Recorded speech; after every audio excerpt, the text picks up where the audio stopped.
इस क्लिप को आप एक बारी ध्यान से देखो। दबाया, फिर उन्होंने बोला जो है हमारे को तो मार डालेंगे। इन्होंने हाथ पैर मारे और मेरे को घसीट कर ले गए। ये वाली अलमारी उन्होंने मुझे नहीं मिला।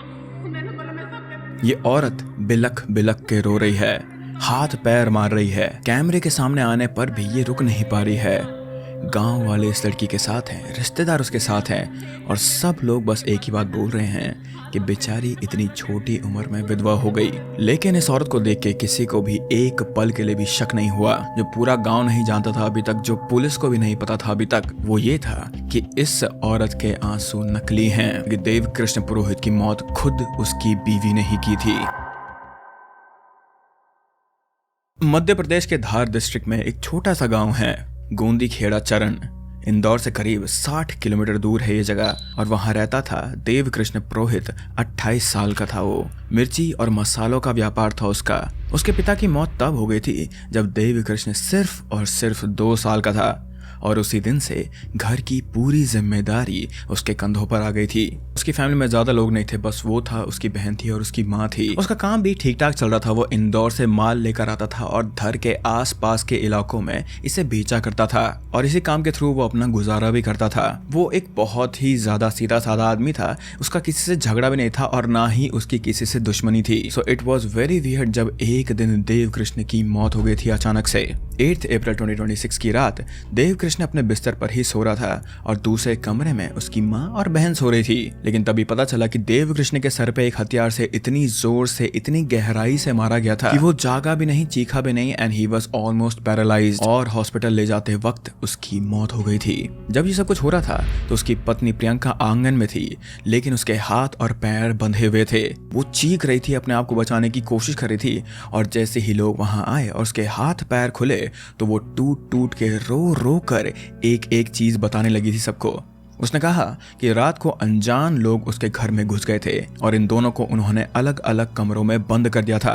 उसके पति ने जब फाइट बैक करने के लिए कोशिश करी तो उसे मारने की कोशिश करी गई थी और साथ में 3 लाख के जेवर और 50,000 रुपए के नकद भी यहाँ पे लूटा गया था चोरों द्वारा।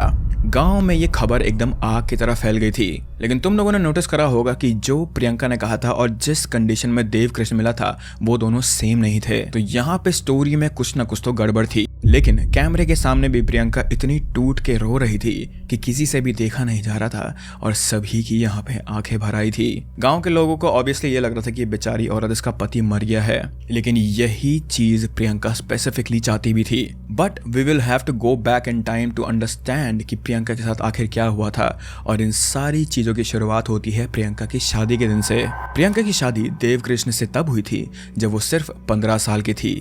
सो इट वॉज अ बाल विवाह। दोनों के घर वालों ने मिलकर ये रिश्ता पक्का करा था और इनकी शादी करवा दी गई थी। और जैसा कि इन मामलों में होता ही है, दोनों की शादी होने के बावजूद भी ये दोनों अपने अपने रिस्पेक्टिव घर में रहते थे। पहले वो अपने मायके में रहती थी और देव कृष्ण अपने ही घर में रहता था। नाउ अब जो मैं आगे बोलने वाला हूँ उसमें थोड़ी इनकंसिस्टेंसी हो सकती है क्योंकि अच्छे से रिपोर्ट नहीं करा गया है इसमें। लेकिन जब प्रियंका 18 से 19 साल की हुई तो उसकी फैमिली ने कहा कि अब तुम्हें चले जाना चाहिए, तुम्हें अपने ससुराल चले जाना चाहिए अब। लेकिन कुछ लोगों के according, and I have to quote read this thing, Priyanka की जिंदगी में उस टाइम तक कोई ना कोई आ चुका था एंड वो देव कृष्ण नहीं था। तो इसीलिए भी हो सकता है या फिर किसी और रीजन की वजह से भी हो सकता है, प्रियंका ने सीधा ससुराल जाने से मना कर दिया। उसने कहा मुझे नहीं जानना, मैं उसे जानती भी नहीं हूँ। पर फैमिली का दबाव इतना ज्यादा था कि आखिर में प्रियंका को देव कृष्ण के घर जाने पर मजबूर होना पड़ा और 2020 में ये वहां चली गई थी और यही एक चीज ने आगे चल के सब कुछ बर्बाद कर दिया था। Now will have to talk about a guy named Kamlesh Purohit. वो 32 से 33 साल का था। प्रियंका के ही समाज का आदमी था वो और उसी एरिया में अपने एक हाईवे में ढाबा चलाता था। 2 बच्चे थे उसके और प्रियंका से 8 साल बड़ा भी था वो। दोनों की मुलाकात एक लोकल प्रोग्राम में हुई थी और वहां से ही इन दोनों का प्यार का सिलसिला या फिर रिलेशनशिप का सिलसिला शुरू हुआ था, जो कि रुकने वाला नहीं था। तो इन दोनों की लंबी लंबी कॉल्स पे बात हुआ करती थी। इन लोगों का रोज, ऑलमोस्ट रोज मिलना हुआ करता था एंड कहीं ना कहीं गांव में भी लोग जानते थे कि प्रियंका का अपने पति के अलावा किसी और आदमी के साथ चक्कर चल रहा है, लेकिन कोई भी इनके परिवार वालों को कुछ भी नहीं बोलता था। लोग ऐसे सोचते थे कि बहू है, इन लोग को बुरा लगेगा, मोहल्ले में बदनामी हो जाएगी। तो जिन भी नेबर्स को इन चीजों के बारे में बताता वो इसको काइंड ऑफ हश हश ही रखते थे और फैमिली वाले भी इस चीज को हश हश ही रखते थे। Now I want to make one thing clear here कि प्रियंका और कमलेश शादी के बाद मिले थे, लेकिन इन दोनों का प्यार बहुत ही ज्यादा रैपिडली आगे चल रहा था। जब प्रियंका 2020 में देव कृष्ण के घर आई थी तो उसने वहां का माहौल देव कृष्ण के लिए ऐसा कर दिया था जो कि बिल्कुल भी आसान नहीं था उसके लिए। वो उसे हमेशा रंग के ताने मारा करती थी, तुम काले हो, पैसों के लिए ताना मारा करती थी कि तुम बस इतने ही पैसे कमाते हो, तुम मुझे डिजर्व नहीं करते हो, मैं बहुत सुंदर हूँ। जैसे कि मैंने कहा कि देव कृष्ण का मसालों का काम था तो उसके हमेशा हाथ मैले रहते थे, वो हमेशा थका हुआ रहता था एंड क्योंकि वो धूप में इतना ज्यादा घूमता था तो उसका रंग सांवला भी था। सो अगर कोई अच्छी बीवी होती तो इस चीज को इस नजर से देखती कि मेरा पति कितनी ज्यादा मेहनत करता है मेरे लिए, हमारे घर वालों के लिए। लेकिन प्रियंका इस चीज को कंप्लीटली डिफरेंट वे में देखती थी और वो बस उसे बार बार टोकते जाती थी। लेकिन इसी दौरान जब वो अपने पति को टोकती थी तो रिमेंबर वो अपने लवर से चुपके चुपके घंटों तक बातें करा करती थी। एक बारी देव कृष्ण और प्रियंका का इन फोन कॉल्स को लेकर ही झगड़ा हो गया था और देव कृष्ण ये चीज देखना चाहता था कि आखिर ये इतने देर तक किससे बात कर रही है, तो उसने उससे उसका फोन मांगा और अब आप ये फुटेज देखो। तो तू बोल ना किला बोल, तू बोल ना किला बोल, किला बोल ની વાત કરી તું તમે કો ચૂપ રાખેલો તમે મેં નુકસાન નથી કર્યું, હમણાં ઊભી થઈ કોઈ ઊભું ન થાવું, ઊભું થઈને કોઈ બેને અંગે બથમ બતાવ્યો। प्रियंका उसे फोन नहीं देती है और कहती है जो करना है कर लो। देव कृष्ण के घर वाले भी ये सारी की सारी चीजें देखते हैं, लेकिन अगेन कोई भी कुछ नहीं बोलता है क्योंकि अगर ये बात बाहर आती कि हमारी बहू किसी और लड़के से बात कर रही है तो उनका नाम खराब हो जाता, इसीलिए सब लोग चुप रहे। एक बारी देव कृष्ण की बहन ने प्रियंका का फोन पकड़ लिया था और उसने कमलेश के साथ जो भी चैट करी थी वो भी पढ़ ली थी और इस चीज को लेकर उस दिन घर में बहुत बड़ा हंगामा हुआ था। प्रियंका गुस्से में मायके चली गई और काफी टाइम तक घर वापस नहीं आई और जब उनकी वापस आने की बात भी हुई, प्रियंका की वापस आने की बात भी हुई, तो उसने घर वापस आने के लिए भी कुछ कंडीशंस रखी थी। पहली कंडीशन ये थी कि वो चाहती थी कि उसके घर के पास में एक ब्यूटी पार्लर खुलवाया जाए उसके लिए। सेकंड चीज ये थी कि कोई भी उसका फोन चेक नहीं करेगा। थर्ड चीज ये थी कि उसे सुबह जल्दी उठने की जिम्मेदारी नहीं झेलनी पड़ेगी और फोर्थ चीज ये थी कि उससे कोई भी किसी भी तरह का सवाल नहीं करेगा। देव कृष्ण इन सारी की सारी चीजों के लिए मानने के लिए तैयार हो गया था क्योंकि अब मोहल्ले के लोग पूछ रहे थे कि आखिर तुम्हारी बीवी इतने दिनों से कहाँ है। तो प्रियंका वापस आई, लेकिन कुछ टाइम के लिए उसने कमलेश के साथ जो कांटेक्ट था वो बिल्कुल ही बंद कर दिया था या फिर कट ऑफ कर दिया था। लेकिन ये कट ऑफ, ये कांटेक्ट ऑफ ज्यादा टाइम तक नहीं चला और धीरे धीरे देव कृष्ण को भी शक होने लग गया था। देव कृष्ण को कमलेश और प्रियंका के रिश्ते का अंदाजा हो गया था और वो पूछने लगा था प्रियंका से कि क्या चल रहा है और इसी सवाल ने प्रियंका के अंदर एक अलग ही डर पैदा कर दिया था कि अगर ये बात देव कृष्ण ने किसी को बाहर बता दी या फिर मेरे फैमिली वालों को बता दी तो मेरा नाम बहुत खराब हो जाएगा और जो कमलेश के साथ उसका रिश्ता था वो भी बिल्कुल खत्म हो जाएगा। तो यहाँ पे अगर वो एक रिस्पॉन्सिबल सिटीजन होती या फिर एक इंसान होती जेन्युइनली तो वो चुपचाप तलाक ले सकती थी, लेकिन उससे तलाक करने के बाद प्रॉपर्टी नहीं मिलती देव कृष्ण की। पर अगर देव कृष्ण ही जिंदा नहीं रहता तो उसके लिए हर एक चीज आसान हो जाती, उसे प्रॉपर्टी भी मिलती, उसका प्यार जो कमलेश था वो भी उसके साथ रह सकता था और उसकी बदनामी भी नहीं होती। तो इन दोनों ने मिलकर एक प्लान बनाया। हत्या से करीब 8 से 10 दिन पहले कमलेश ने प्रियंका को सुरेंद्र भाटी नाम के एक आदमी से मिलवाया। सुरेंद्र के बारे में बताया गया है कि ये पहले भी ऐसा काम कर चुका है और जेल से छूट के अभी अभी लौटा था, मतलब उस टाइम पे लौटा था। उसने इस काम के लिए 1 लाख रुपए की डील पक्की करी और 50,000 रुपए एडवांस में भी ले लिए थे। इस काम को अंजाम देने के लिए पहली तारीख तय हुई जो कि थी 4 अप्रैल। प्रियंका ने रात को दरवाजा खुला छोड़ दिया था और सब लोग सो गए थे, लेकिन उस दिन सुरेंद्र उनके घर नहीं आया क्योंकि वो किसी और काम में बिजी था। प्रियंका वेट करती रही और जब वो नहीं पहुंचा तो अगले दिन गुस्से में आकर उसने सुरेंद्र से अपना एडवांस वापस मांगा, लेकिन सुरेंद्र ने पैसे वापस न करते हुए बस ये कहा प्रियंका को कि मुझे बस 3-4 दिन दो, इस बारी मेरा निशाना नहीं चूकेगा।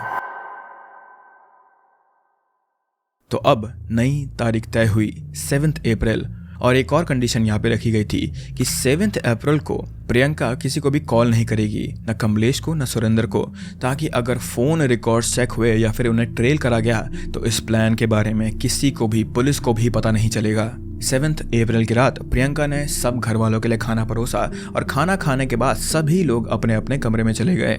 जब उसे इस चीज का भरोसा हुआ कि उसकी सास और ननद दोनों सो गए हैं तो चेक करने के लिए वो उनके दरवाजे पे गई। उसने कान लगाए और जब कोई भी आवाज नहीं आई तब उसने मेन गेट खोला और उसने कमलेश को सिग्नल दिया कि आ जाओ। कमलेश दरवाजे तक तो आया लेकिन वो फिर वहीं पे खड़ा रहा पहरा देने के लिए और घर के अंदर गया सुरेंद्र। ना जैसे कि मैंने तुम्हें बताया था कि पहले भी प्रियंका ने दरवाजा खोल के छोड़ा हुआ था और इस दिन भी उसने दरवाजा खुला रखा था अपने पति के कमरे का और उसने सुरेंद्र को इशारा करते हुए कहा कि उस कमरे में मेरा पति सो रहा है, जाओ। उस कमरे में अंधेरा था। देवकृष्ण बिस्तर पर सो रहा था, उसकी आंखें बंद थी और ये एक नॉर्मल रात ही थी उसके लिए। सुरेंद्र ने किसी धारदार हथियार से एक ही बार मारा था उसे पूरी ताकत से और देवकृष्ण जागा भी नहीं, वो बिल्कुल चीखा भी नहीं और एक बारी में ही सब कुछ खत्म हो गया था। फोरेंसिक टीम ने भी बाद में बताया कि सर पर 12 इंच लंबा घाव था उसके, रफली आपके हाथ के 2 हथेली जितना बड़ा और ये एक बिल्कुल कैलकुलेटेड वार ही था। I can not even put it into words कि जब मैंने डिटेल्स पढ़ी थी तो मैं कितना सिक फील कर रहा था। लेकिन जो चीज इसके बाद हुई वो और भी ज्यादा डिस्टर्बिंग है। देवकृष्ण की लाश उसी कमरे में पड़ी थी और उसी कमरे में प्रियंका और कमलेश ने कुछ वक्त बिताया और पुलिस की फोरेंसिक रिपोर्ट्स में ही ये बात सामने आई थी जो इस बात को कंफर्म करती थी। उसके बाद अलमारी खोली गई, कपड़े नीचे बिछाए गए, चादर खींची गई और पूरा कमरा इस तरह बिखराया गया कि लगे कि किसी ने लूट मार करी है यहाँ पर। फिर कमलेश ने उसके हाथ पैर बांधे और दोनों वहां से निकल गए, कमलेश और सुरेंद्र। करीब 10 से 15 मिनट बाद प्रियंका चीखने लगी, बचाओ बचाओ मुझे, कोई मुझे मार रहा है, मेरे पति को मार दिया। और फिर उसकी ननद और सास भागते हुए बाहर आए और जो सीन उन्होंने देखा उससे उन्हें यही लगा कि यहाँ पे किसी ने लूट मार करी है। पुलिस फौरन वहां पहुंच गई और SP Mayank Awasthi, ASP Parul, dog squad और साइबर टीम के साथ वहां पर आ गए थे। शुरुआत में एफआईआर लूट मार के एंगल से ही दर्ज हुई थी बाय द वे यहाँ पर, लेकिन जैसे जैसे और इन्वेस्टिगेशन हुई उन्हें कुछ चीजें यहाँ पे खटकने लगी थी। अगर यहाँ पे लूट मार होती तो घर के दरवाजे को फोर्स एंट्री होती वहाँ पे या फिर वो थोड़ा बहुत टूटा होता, लेकिन यहाँ घर में कोई भी जबरदस्ती घुसने के निशान ही नहीं थे।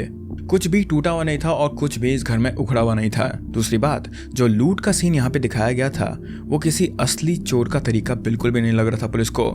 कपड़े हैंगर से निकाल के बिछाए गए थे, कोई असली चोर ऐसा कभी नहीं करता है।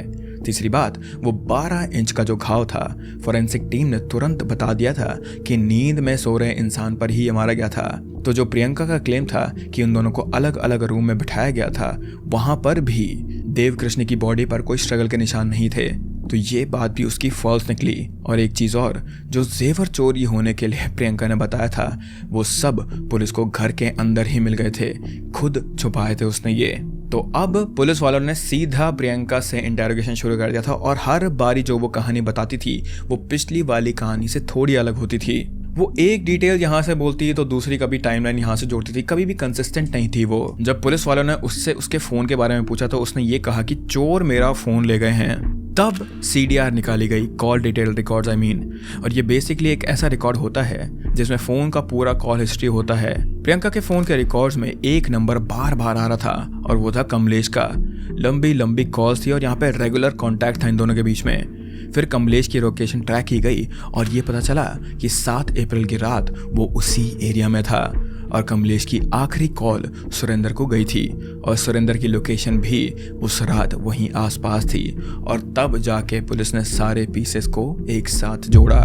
नाउ यहाँ पे प्रियंका कोई भी बयान नहीं दे रही थी तो पुलिस वालों ने यहाँ पे एक चाल चली। उन्होंने प्रियंका के सामने बोला कि हमने सुरेंद्र को पकड़ लिया है और उसने सारी की सारी सच्चाई हमें बता दी है। लेकिन ये चीज एक झूठ थी क्योंकि सुरेंद्र अभी भी उस टाइम पे फरार था। लेकिन पुलिस का ये ब्लफ काम कर गया और करीब 6 घंटे के अंदर प्रियंका पूरी की पूरी टूट गई थी और उसने पूरा सच पुलिस वालों को बता दिया। एसपी मयंक ने पब्लिक में आके ये कहा कि ये लूट का मामला नहीं था, ये एक प्लान्ड साजिश थी जिसमें पत्नी अपने आशिक के साथ मिलके एक सुपारी किलर को बुलाकर अपने पति को मौत के घाट उतारना चाहती थी। I don't know about you guys, लेकिन जब मैंने कस्टडी में प्रियंका का बिहेवियर पढ़ा और ये जाना कि उसने कह दिया था मुझे कोई अफसोस नहीं है, ऑनेस्टली एक सेकंड के लिए मुझे यकीन ही नहीं हुआ।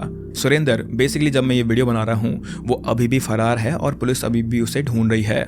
नाउ तुम लोग को ये लग रहा होगा कि ये केस कुछ सुना सुना सा लग रहा है और ये चीज़ मैं नहीं कह रहा हूँ, ये धर पुलिस खुद कह रही है कि ये केस बहुत ज़्यादा सिमिलर है राजा रघुवंशी केस से। जहां सोनम रघुवंशी ने अपने पति को अपने बॉयफ्रेंड के हाथों मरवाया था, उसी तरह की प्लानिंग, उसी तरह का कवर स्टोरी, उसी तरह का रोना धोना कैमरा के सामने। और शायद इसीलिए हम सब के लिए केस इतना ज़्यादा शॉकिंग नहीं लग रहा है जितना एक्चुअली में होना चाहिए, क्योंकि ये कहानी, ये केस हमने पहले भी सुना है, सिर्फ यहाँ पर नाम बदला गया है। प्रियंका के केस में एक एंगल अलग है और वो है बाल विवाह। 15 साल में उसकी शादी हो गई थी और जिस इंसान से उसे प्यार हो गया था वो थोड़ा अलग था। उसके घर वालों ने उसकी नहीं सुनी और किसी के साथ ऐसा होना नहीं चाहिए टू बी ऑनेस्ट, लेकिन ये एक सोसाइटी का फेलियर ही है। माँ बाप बच्चों की शादी बिना उनके पूछे हुए करा देते हैं और फिर बाद में ऐसे बहुत सारे केसेस आते हैं। तो कहीं ना कहीं माँ बाप को भी ये चीज़ समझनी चाहिए, लेकिन आई थिंक सो कहीं ना कहीं यहाँ पे ज़्यादा प्रॉब्लम है प्रियंका की, क्योंकि वो बहुत ही ज़्यादा ईजीली इस शादी से बाहर निकल सकती थी, पर उसने ऐसा नहीं करा और एक बहुत ही ज़्यादा गलत रास्ता चुना। बट इसी के साथ ये केस अभी यहीं पे समाप्त होता है गाइस। अगर इसमें कोई और डिटेल बाहर आती है तो मैं पिन कमेंट में तुम्हें बता दूंगा। With that I hope that you guys are happy and healthy, एंड मैं मिलता हूँ तुम लोगों से अब अगली वीडियो में। Bye bye.